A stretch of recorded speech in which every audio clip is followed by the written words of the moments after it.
Hello, and thanks for your interest in Neo4j Bloom.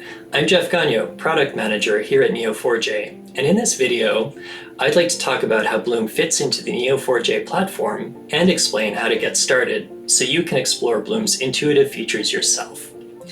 Bloom is Neo4j's data visualization application. It lets you see and interact with the graph data in a Neo4j database in powerful ways. From graph beginners to seasoned experts, visualization and interactivity offer very useful tools for subject matter experts and analysts, data scientists, and developers alike. So let's get started by going to neo4j.com and looking at the Get Started button on the top right-hand corner of the website. You'll see three options: AuraDB, Sandbox, and Desktop.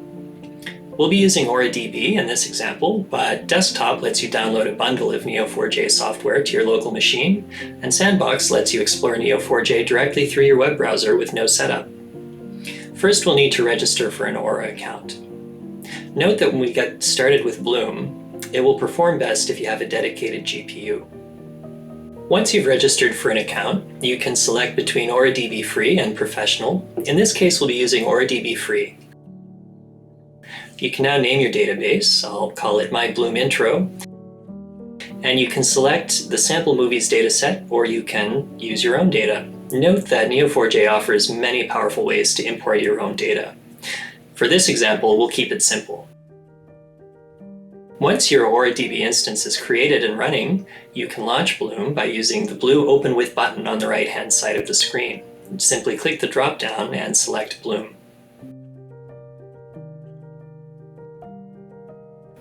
With Bloom now open, we can click on the Perspective Designer on the top left-hand corner of the screen and see that we have person and movie nodes and relationships including acted in and directed. Now, if we search for nodes of type movie using the near natural language search bar, we'll see all of the nodes that have the label movie applied. You can double-click on a node to see more information about its properties, relationships, and neighbors that it's connected to.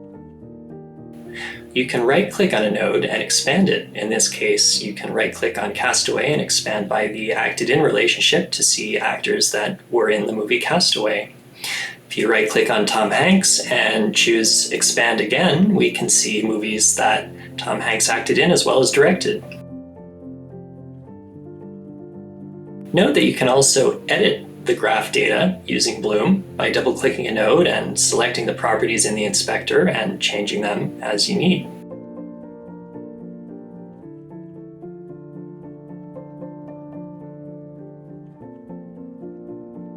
We can continue to explore the graph by selecting multiple nodes at a time and expanding them. In this case, we'll look at other actors that were acting in the movies that we've selected and very quickly see some results. We'll continue to explore details of specific nodes, and as you hover over nodes and relationships, you'll see tooltips that detail the captions selected in the Perspective Designer. Neo4j Bloom has many other powerful features, from custom cipher search phrases to perspective sharing and scene saving. Both the basic access free version of Bloom as well as the paid full access enterprise version have a number of powerful features that will bring value to your daily work and to your organization.